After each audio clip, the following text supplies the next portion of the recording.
السلام علیکم عزیز طلباء، ہمارا آج کا موضوع ہے شعری اصطلاحات۔ یہ موضوع جو ہے یہ کلاس نہم، کلاس دہم، 11ویں اور 12ویں جماعت کے تمام طلباء کے لیے بڑا ہی اہم موضوع ہے۔ سب سے پہلی جو شعری اصطلاح ہے وہ ہے مصرع۔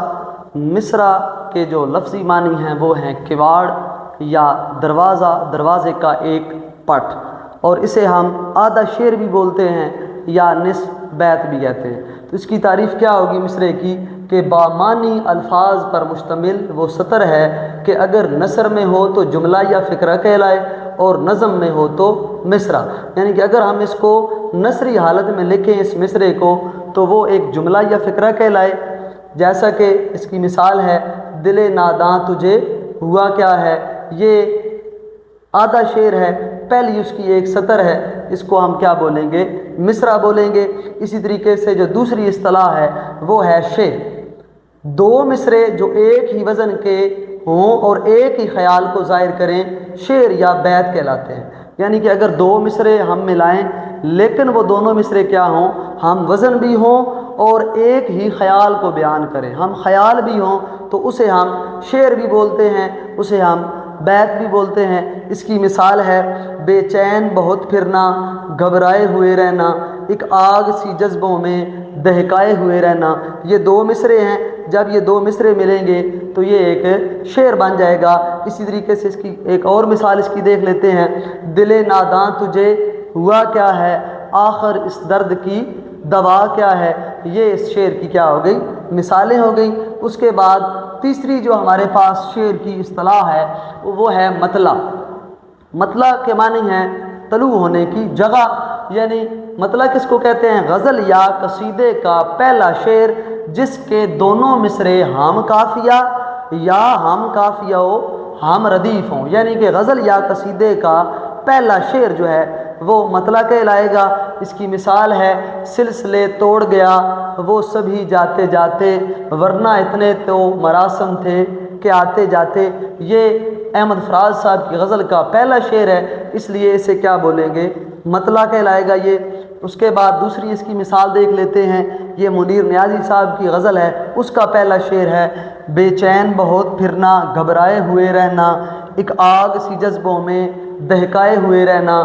یہ بھی اس مطلع کی مثال ہے۔ اسی طریقے سے مرزا غالب صاحب کی ایک غزل ہے، اس کا مطلع دیکھتے ہیں، ابن مریم ہوا کرے کوئی، میرے دکھ کی دوا کرے کوئی۔ یہ تمام اشعار جو ہیں یہ مطلع کی مثالیں ہیں۔ اس کے بعد جو چوتھی اصطلاح ہے وہ ہے مقطع۔ مقطع کیا ہوتا ہے؟ غزل یا قصیدے کا آخری شعر جس میں شاعر اپنا تخلص استعمال کرے وہ مقطع کہلائے گا۔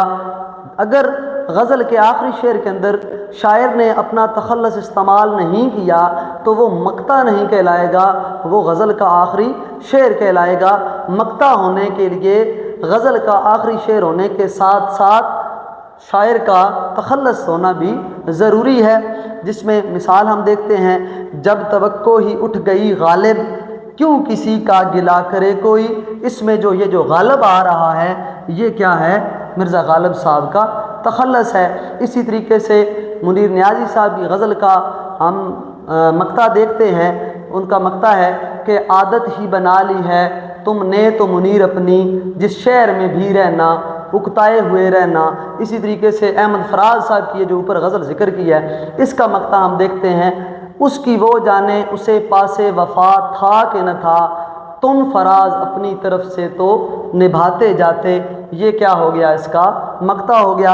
اسی طرح میر تقی میر صاحب کی غزل کا بھی ایک مقطع دیکھتے ہیں، ان کی غزل کا کہ میر ان نیم باز آنکھوں میں ساری مستی شراب کی سی ہے۔ اس میں بھی جو میر لفظ آیا ہے یہ میر صاحب کا تخلص ہے، تو یہ کیا کہلائے گا؟ مقطع کہلائے گا۔ اس کے بعد اگلی جو ہمارے پاس اصطلاح ہے وہ ہے قافیہ۔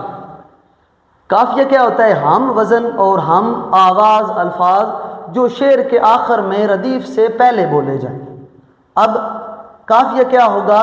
ہم وزن الفاظ ہوں اور ہم آواز ہوں تو وہ کیا کہلائیں گے؟ قافیہ کہلائیں گے۔ اور قافیہ کی مثال کیا ہوگی؟ یہ جو ہم نے مطلع میں شعر لکھا یہاں سے ہم دیکھتے ہیں کہ قافیہ کیا ہے، ملتے جلتے الفاظ کون سے ہیں۔ جس طرح یہ ہے جاتے اور یہ آتے، یہ دونوں لفظ ایک دوسرے کے ہم آواز ہیں، تو یہ کیا کہلائیں گے؟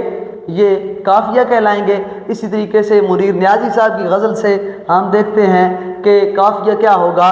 یہ جو گھبرائے لفظ آ رہا ہے اور دہکائے لفظ آ رہا ہے، یہ دونوں لفظ کیا ہیں؟ قافیہ ہیں۔ یہ قافیہ کی مثالیں۔ اس کے بعد اگلی ہماری جو آ رہی ہے اصطلاح وہ ہے ردیف۔ شعر میں قافیے کے بعد آنے والے جوں کہ توں دہرائے جانے والے الفاظ جو بار بار دہرائے جا رہے ہوتے ہیں، اس کو ہم کیا بولتے ہیں؟ ردیف بولتے ہیں، اور ردیف ہمیشہ قافیے کے بعد آتی ہے۔ اب ردیف کیا ہوگی؟ اس شعر میں آپ دیکھ لیتے ہیں، یہ جو جاتے اور جاتے بار بار 2 دفعہ آ گئے، اس کا آپ پڑھے سلسلے توڑ گیا وہ سبھی جاتے جاتے، ورنہ اتنے تو مراسم تھے کہ آتے جاتے۔ یہ جو جاتے جاتے آیا یہ اس شعر کی ردیف ہے۔ اسی طریقے سے اس شعر میں یہ جو لفظ آ رہا ہے ہوئے رہنا، بے چین بہت پھرنا، گھبرائے ہوئے رہنا، ایک آگ سی جذبوں میں دہکائے ہوئے رہنا، یہ جو رہنا رہنا ہوئے رہنا آ رہا ہے، رپیٹ ہو رہا ہے، یہ کیا ہوگا؟ اسے ہم ردیف کہیں گے۔ اسی طریقے سے اس کی ایک اور مثال دیکھ لیتے ہیں، مرزا غالب صاحب کی نظم ہے، دل ناداں تجھے ہوا کیا ہے، آخر اس درد کی دوا کیا ہے۔ وہاں پہ وہ جو کیا ہے بار بار آ رہا ہے، وہ اس غزل کے اندر وہ ردیف کہلائے گی۔